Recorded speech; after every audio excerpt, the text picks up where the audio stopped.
Hey folks, hope you like part one. What an amazing amount of information this woman has to share. Well, without any further ado, let's get into it. Let's hear part two with Jan Summers. But there's a balance. You have a wealth of knowledge, so I'm keen to understand. We get a lot of guests on here. I always like to know any mistakes, anything that you would have said you wouldn't do again second time around? Yes, probably even in the last decade I've done things that I tell people not to do. Emotionally? Or Probably put it into two categories. One, we did make a lot of mistakes in renovating properties, having a go at concreting ourselves on the absolute hottest day of the year and So trying to run a quick. helicopter over this gravel because the concrete had all set and it was so bumpy. Oh. It was very strange. That's a helicopter smoother for those people who don't know. No occupants except for our own private helicopter. It was very strange that the tenant in that house was actually a professional concreter, and he stood there and watched us. And at the end, when we'd made this mess, he said, "Would you like me to top that up for you?" After we'd struggled all day in this 40-degree heat. And so we paid him to put an inch over the top, and it had a very professional finish. There were a number of mistakes like that. I think we also laid concrete on the coldest day of the year, and it was a property that we had at Capalaba, and we were there at midnight with the headlights on, You didn't have any waiting Greek for the friends. concrete to go You didn't have any off. Italian friends. And we got them after our experience with the set concrete. We said, "Make it particularly sloppy, please. We don't want this going off." Well, it never did go off. So there was those kind of physical things where we made a lot of mistakes, but we also learned a lot too. You can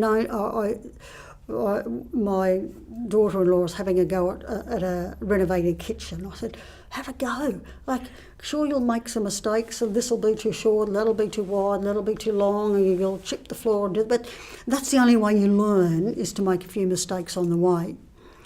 I guess the second category mistake is the ones that I should have known better, and that's in the last decade. I think, we've got our little stable of these little 3-bedroom, 1-bathroom properties that have all done very well for us. Maybe we could buy the odd holiday unit. Maybe we could buy a few shares. Maybe we could buy a commercial property. None of them ever worked. We were lucky that we didn't. That's a terrific message though. Oh, it is, yeah. We didn't put all our goods in the one basket. Yeah. It was just enough to dabble. Yeah. And I don't mind admitting a couple of those holiday units I did sell at a loss just last year. And that's just us making a mistake in a poor choice, and something that I've told people not to do. And I have no regrets. It was just one of those things that I'm lucky I can afford to make a loss like that along the way. Yep. Well, you mentioned the holiday units. So my question is, are you still actively buying for the portfolio, or is it tools down lifestyle? Not actively buying, but it's not actually tools down, because now we actively get involved in more renovations because I like doing things with my hands. I like pulling kitchens apart and putting them back together again. I've got a couple of properties that can do that for me. I like dabbling. I don't guarantee the work. That's all right. I don't guarantee The the new work. kitchen needs to go into Sydney property I've got at the moment. You reckon you can help me out? No, thanks. No, I'm pretty choosy. I just made recently a whole house full of curtains for a place. I often make curtains myself. Sometimes if we're away, I say, "Oh, look, I can't. I don't have the time. I can't be bothered. Just ring up Curtain Wonderland and get them to come in and put a new curtain on." But I like to have a go, and I like to check out if it does really need a new deck or just a few boards that need replacing. And we choose to do it ourselves, or we choose not to. Yep. If it interests me and I've got time, I will. If I'm doing something else and I'm in the middle of France hiking, well, someone else can do it, thanks. Yeah. Sounds good. Now, did you ever have that conversation of when is enough? Like, I mean, you know, in my role, and I advise clients on roughly how many properties they need to buy to hit a certain target to reach their goals and all those types of things. I mean, when you're professionally advising other people, there's normally a yardstick or a measurement that you're trying to do. But no, there was never a yardstick, and I never had an ultimate goal to acquire 1,000 properties. I think it was like playing golf. You do it and you try and improve your score along the way. So buying properties for me was trying to make what I did better, accumulate whatever I can while we can. I have the same view with triathlons. I'm not going to be the fastest triathlete in the world, but I try to keep as fit as I can. I don't have a particular goal to beat anybody except to beat my own time. And property was the same. I never had an ultimate goal. And I think if people say, well, how many properties I've got, I could honestly say sometimes I don't know. If I'll write a list to the bank and I'll ring them up a day later, oh look, I forgot this one. This one needs to be added in somewhere. And it's not something I've dwelled on. If you know exactly how much you're worth, then you're not worth very much. Good point. Do you how long does it take you to manage the managers of the properties? Like, is it a weekly thing you're doing? Or? Yes, it does, but I don't need to. Yep. It's one of those things that I will spend a few hours a day either organising tradesmen. I don't know how many air conditioners we've had to put in the Brisbane heat in the last few months. And I like to stay in touch with the property agent. So I say, look, if there's anything over $100, if it's just a few tap washers, well, you can get someone. If it's over $100, I want to know about it. I want to know that I can just duck up and change the shower head or do something. And again, that's not necessary. But I do like to keep a little bit of hands-on. But I think dealing with tenants is something I'm probably not psychologically set for. I like someone else to handle that. And we have tenants. I can think of probably 4 or 5 just off the cuff who've been there more than 20 years. Yeah. Wow. Yeah. Terrific. And I look after them. If they want a new carpet, well, I go around and have a look. And there was a lady recently, new carpet, and all the hinges on her kitchen doors were rusty. So I trot around and I have a look at, now this carpet is actually better than I've got at home. So I'm not sure why she wants a new one. And the hinges... Must be Gen Y. Yeah, there's a little bit of rust there, but you haven't seen my hinges in the laundry. They're very rusty. But she's there, she looks after the place like new, so I do it. Yeah. And it's cheap because she's there for all of that time. I don't have to pay for tenant turnover. Yep. Keeps them happy and keeps them there. Turning over tenants is expensive. Yep, absolutely. Now, you mentioned that you just duck around to see the property. So all your properties in Queensland, did you invest interstate? No. Well, yes and no. They're not all drivable too. Sometimes it's a couple of hours and I balk at that idea. And probably because I'm hands-on, I like things to be a little bit closer. But if you have complete faith in the agent, there's no reason why you can't buy anywhere. And my kids have found that out. They've invested in Sydney and Mackay and a few different places. And while the agent is very good in managing the tenant, there's things that, well, okay, someone says it needs a new roof. Well, they just can't drive around and see, does it really need a new roof or is it just a few panels of Colorbond that need replacing? So there's advantages in having it close, but it's not always 100% guaranteed that you'll be able to control it any better than something that's, say, in Sydney or anywhere else. Can we keep the conversation going for the next 2 hours? Forever. Because I'm serious. I have got so many questions. So in terms of, obviously, significant portfolio, have you worked out why you think some of the properties have performed better than others inside the portfolio? Is there anything you can put that down to in terms of the growth drivers? Infrastructure. Yep. The infrastructure. And sometimes I always knew that you had to have a place that tenants were attracted to because of the infrastructure. It had to be close to shops, it had to be close to a station or a bus stop or this or that. In a few cases I've guessed wrong. We bought a few places in one particular suburb because the train line was coming through. Well, that actually didn't work out as well as another suburb where there's no train, but there's a very efficient bus service. So you never quite know. You never quite know. But I've always been, I've always been very pedantic about the aspect of a property, particularly in Queensland, and particularly when we've had this 30 to 40 degree heat. That there's something about a northeast aspect. along the east coast of Australia that works very well. And that means it's you get the cooling northeasterly breezes in summer, and in winter you get that northerly sun. It's not as though the property has to face north or northeast, but the living area has to have that kind of element. Otherwise, the only other way around it is that you fork out for air conditioning, and then you can virtually buy a place anywhere. So that's probably helped a lot more these days with the cheaper cost of air conditioning. That's not so critical as when I was first buying. Proximity to employment nodes, has that been of interest to you or not really? Well, yes, except not so much these days when so many people can work from home. Yep. So you need to have, you've got to make sure you've got internet facilities and phone facilities and having good reception. Yes.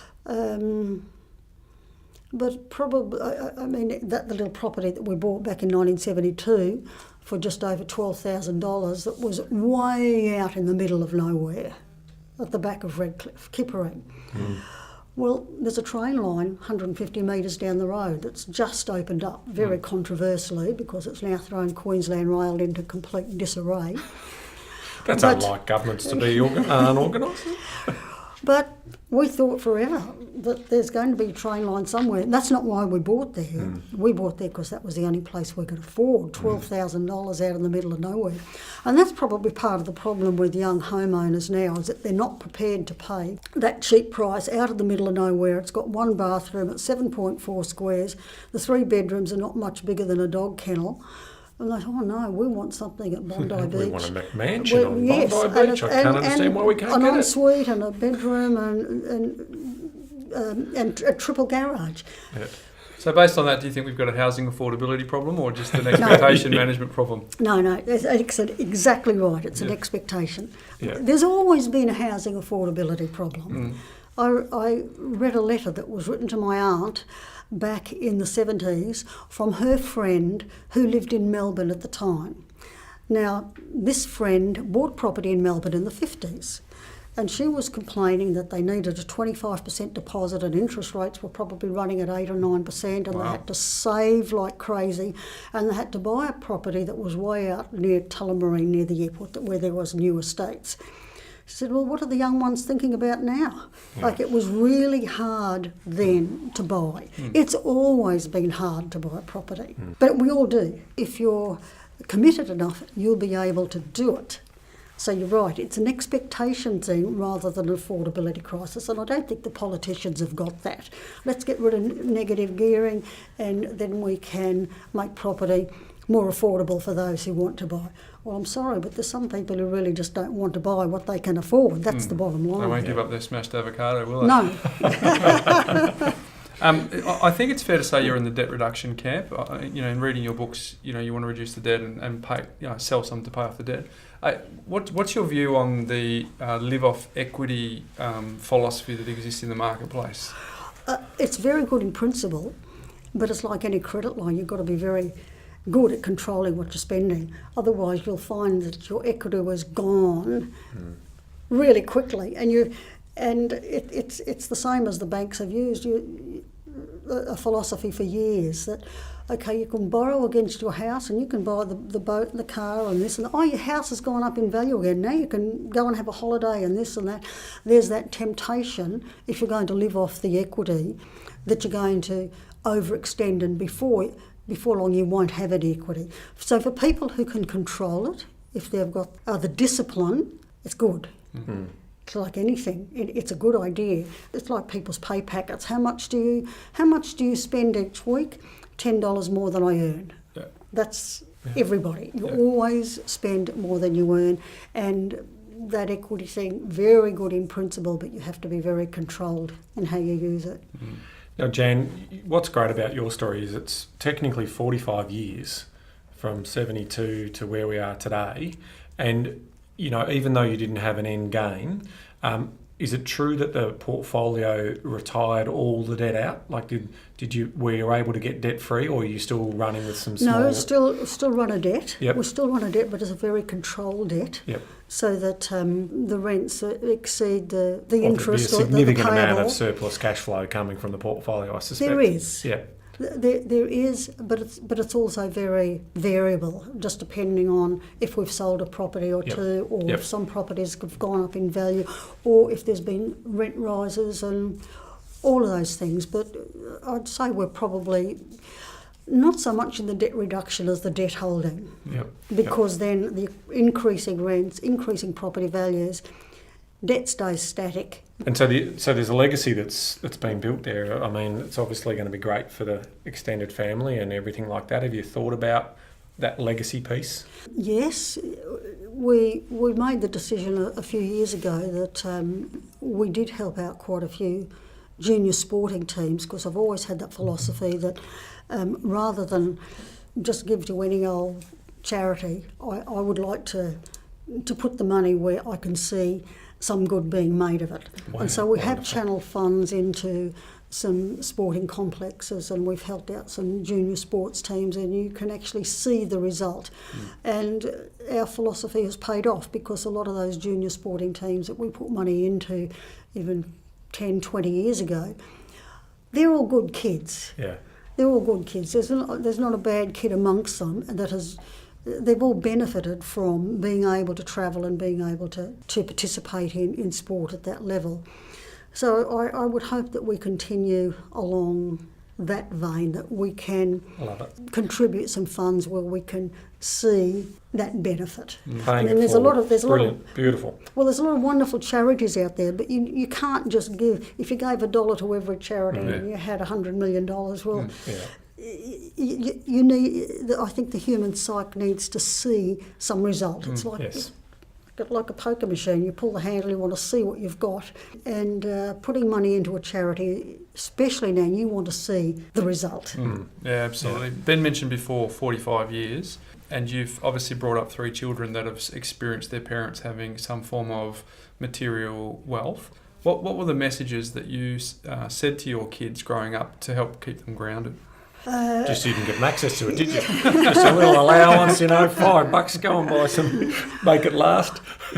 Yes, well, you'd probably tell them a few half-truths along the way. Right?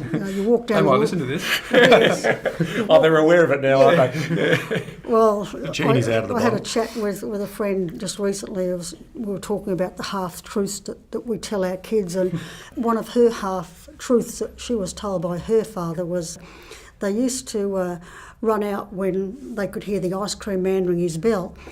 And her dad said, well, what that bell means is that he's run out of ice cream. That's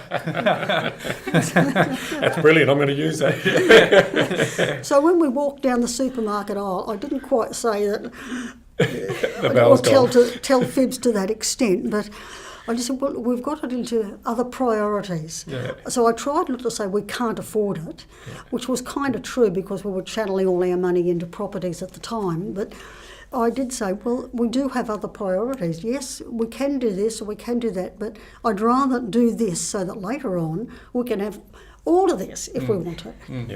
Sounds like led by example too, because you didn't live an opulent life. So, what monkey see, monkey do. They saw you not sort of driving a Ferrari and living opulently. That's probably the best. Yes, well, yes, even education. today one of my sons will eat 4-day-old apple turnovers because they're a quarter of the price. And so There you I go. guess Well, there you so, go. so, That's so the- something has That's rubbed the off. apple falling far from the tree. The fruit doesn't fall far from the tree. I don't know if you've got many, Ben, to go. We're just mindful of time, but a couple of quick ones for me. What advice would you give property investors today, and what's the most common question you get? The most common question is, when's a good time to buy? And my answer is now. Yeah. Right now. Don't wait for anything to happen. Don't wait to see what Mr. Turnbull's doing or Donald Trump or anybody else. Look at your own situation and do it right now. So that's the most common question, and my answer is just start right now. Don't look at the economic overall plan. Look internally at you. So property will never ever run out of being a good investment vehicle in your mind? It will always be a good investment in some way, shape or form, because I see it as a money sink. I remember a story that Noel Whittaker I read his book back in the 80s, and I thought it was a brilliant book, and Yeah, still it's is. right. And I'm I a would, big fan of it's it. one that I would highly recommend as a good starting point, Making Money Made Simple. Yep. And I chatted to him. We did a conference together back in 93 or 4. We did a very large conference with him and a few others. Robert Gottlieb's, and I think David Koch was there. Ross Greenwood, to names drop a few. Well, that's good. You can see the calibre of guests we get on the show. We've gone right to the top. Well, we were talking about different investments, and he said, Jan, the best investment, I really think, for a lot of people is a concrete box in the backyard. Oh, no, I thought you'd be a little bit more, sophisticated than that. He said, no, for some people, you need a concrete box with a little slit hole in it where you put your money in and you can never get it out, because there's no temptation then to spend it. And that's the problem with most people, is that they've got this temptation to spend everything, whereas a concrete box in the backyard, it will be there forever. You mightn't get a great interest on it, but it will be there. So when did you build yours? Yeah. Your concrete box was, 4 walls That's and a roof. right. Well, I'm lucky. I suppose I have that self-control, but most people don't have that self-control. See it, want it, buy it. Yeah. Borrow it to buy it. Well, Ben, I think you'd agree that. Just brilliant. There's something that's just quickly come to mind. So, it's, as well as the software, the PIA software that Jan and Ian have built, they also had a forum, the Summersoft forum. Now, that for those people who are just starting out and have a thirst for education and knowledge, that was one of the places that you would go. The community was always contributing. Now, that's since been decommissioned. It's still up. It's still available. up there. So there's lots of information there that people can potentially look at, strings of commentary on all different things. And now it's gone over to Property Chat. It has, and people should understand the rationale behind that, because it grew out of all proportion. We literally had hundreds of thousands of people on this forum, and we either needed to spend all day, every minute of the day managing this forum and controlling The content. just Because some just people what- had what was agendas happening. and Or we had to hire someone at an absolute fortune to control it. And if that was the case, then we needed to go and have some advertising element, which we didn't want to do. Yep. That's been part of our credibility for 45 years, is that we've never Yep. succumbed to taking commission or being paid for anything that we do of that nature. And so we decided it just had to come to, although the content is archived, then we had to relinquish control to Property Chat, which is now taken over. He can do what he likes to do, Simon. but it still provides that environment with the archived Summersoft material that people can still access. Right. And it's strange, even now, I put in the other day, I wanted to compare a couple of air conditioners I was choosing for a particular house, and this versus that, or Fujitsu versus Mitsubishi, or Mitsubishi Electric versus Mitsubishi Heavy Industries, and what comes up, oh, someone's talked about this on our forum. I wonder what they said. Perfect. So, brilliant. Brilliant stuff. So, Jan, we've been chatting for an hour. It's felt like 20 minutes. I know. I've got to tell you, it's a real privilege for us to have you on. I think for someone who's been involved in property investment for as long as you have and seen as many cycles as you have, I think there was just an incredible amount of wisdom that we all got from the last hour. So I know Ben does, but I personally appreciate the opportunity for you to come on. And I'm A pleasure. I'm absolutely certain that our listeners will get a lot of benefit out of that, Ben. Yeah, look, there's a product of consistency, a product of discipline, a product of money management, a product of research. Jan has been very much hands-on, so there's obviously, she's benefited from that, but it's also given her purpose, direction, and now she's enjoying the fruits of her labour that her and Ian have gone, and she's paid it forward, not only in the donations and gifts that she gives to sporting institutions, but also the wealth of knowledge that she's passed on. So it's an absolute credit to you, and what a privilege to have you on. So thanks very much. It's been a wonderful life. Yeah, no, I agree. So if any of our listeners are in the Pyrenees, are they able to tap you on the shoulder and say good day, or do you prefer to be left alone? Go and have a walk with you.